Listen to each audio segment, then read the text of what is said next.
Então,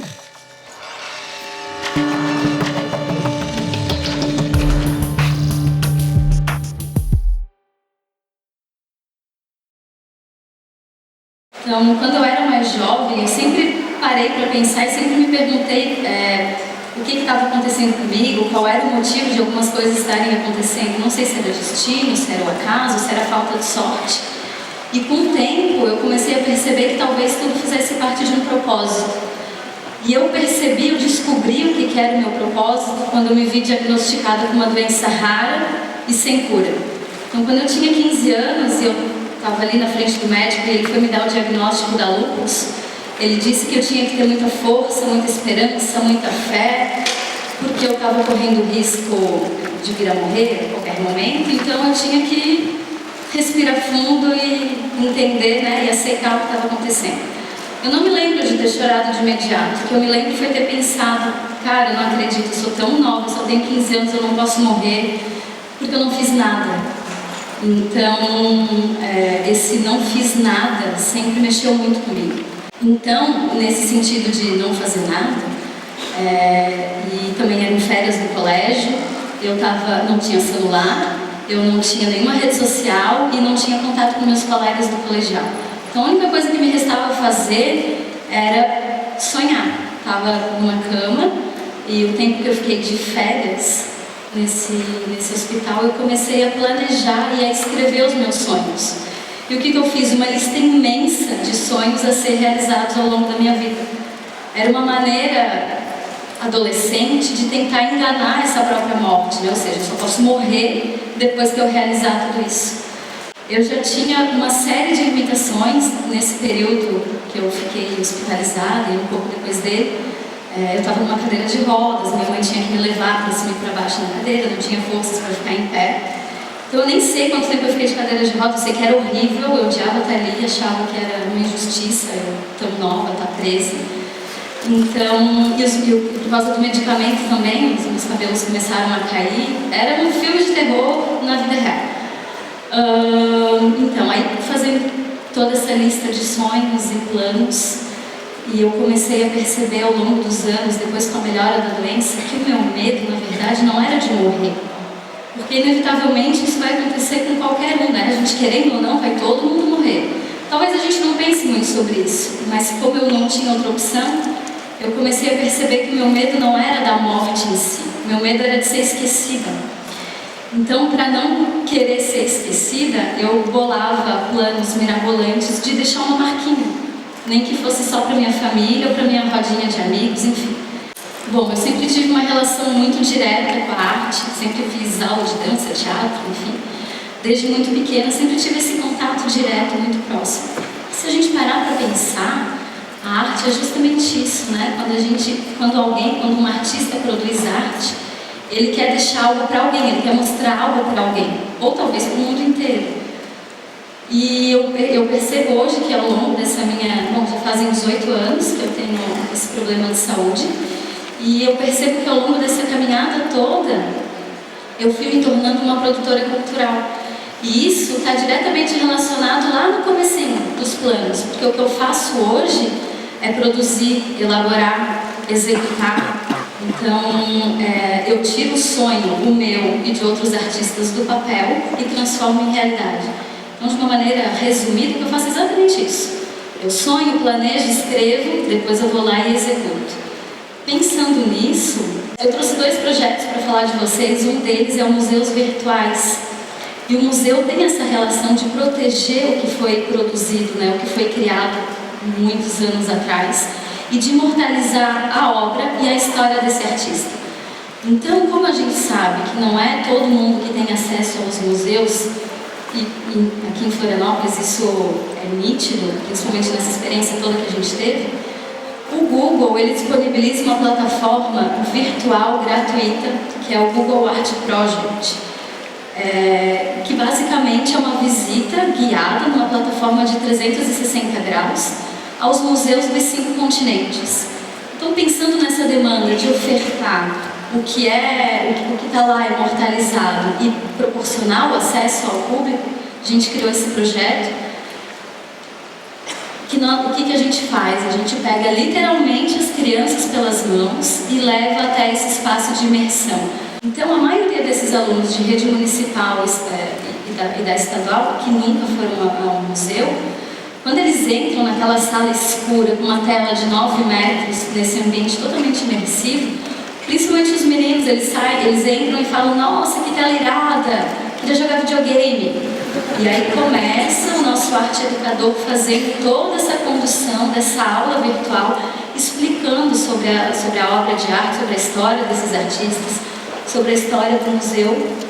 Então aqui dá pra gente ver alguns alunos, né, como é escuro, porque é um ambiente escuro, imersivo, a gente consegue perceber um pouquinho de como que é essa aula. Deixa eu voltar. Então, o que a gente faz na prática é estar mostrando um pouco para esses alunos que o mundo não é só o que ele está acostumado a chegar em casa e usar uma rede social. E a gente sabe, porque eles contam isso para a gente, que quando eles chegam em casa, o que eles fazem é compartilhar essa experiência que eles tiveram. É um mundo novo que se abre. Então, 90% desses nossos alunos que nunca foram ao Museu Real aqui em Florianópolis, eu tenho certeza que a gente está ofertando um novo mundo para eles, e a partir disso eles vão ter curiosidade de conhecer, talvez não uma obra do Louvre, mas uns museus aqui que a gente quase não tem acesso. E se a gente pudesse proporcionar a esses alunos e a nossa população um contato direto com os artistas que estão aqui, pertinho da gente, pensando nisso, em dar vazão para toda essa obra que é produzida em Santa Catarina, e é importante eu falar isso para vocês, talvez a gente não perceba, mas a nossa cidade, o nosso estado tem um alto índice de produção cultural. O que se forma dentro da universidade, a gente tem 6 faculdades de arte no estado, e o que se forma fora dela. Ou seja, existe um grande número de produção cultural que precisa dar vazão. Pensando nisso, a gente criou a Maratona Cultural. Não sei se todo mundo conhece, mas esse é o projeto dos meus sonhos. Não exatamente ele, mas quando eu estava lá fazendo a minha listinha de sonhos e planos, era isso que eu queria. Era fazer alguma coisa que pudesse impactar as pessoas e os artistas. Então, a maratona ela é um evento que ela não é inédita do ponto de vista... ela não é nem um case de sucesso do ponto de vista financeiro, muito pelo contrário, a gente tem muito problema. E também ela não é inédita, porque o que a gente faz é inspirada na virada cultural de São Paulo, do Festival de Edimburgo. Então, de ineditismo não tem nada. Mas aqui ela chama muita atenção porque é a primeira vez que um projeto aconteceu nesse sentido, de juntar todos os artistas numa grande plataforma e que pudesse mostrar para o público, né? Então, a gente tem uns números impressionantes que, por exemplo, nas 4 edições, na primeira, em 2011 a 2014, a gente juntou mais de 2.500 artistas. A gente gerou mais de 900 empregos diretos, um público estimado em mais de 400 mil pessoas. Mas mais do que números, esse evento ele mostra na prática uma necessidade que a gente tinha da população de conhecer o que é produzido. Não é porque não toca na rádio, não aparece na televisão que esses artistas não existem, né? Ou que, enfim, que eles não produzem alguma coisa de qualidade. Sim, eles produzem. Um pouco mais de 85% da nossa programação é só com artista autoral de Santa Catarina. Então a gente está dando espaço, está dando um palco para que eles possam mostrar tudo isso que a gente tem produzido, tem consumido. E nesses 4 anos, poucas são as atrações que se repetem. Ou seja, repetindo mais uma vez, o quanto a gente tem capacidade de ser um estado que está produzindo. Falta a gente mostrar. Então aqui tem algumas fotos do evento.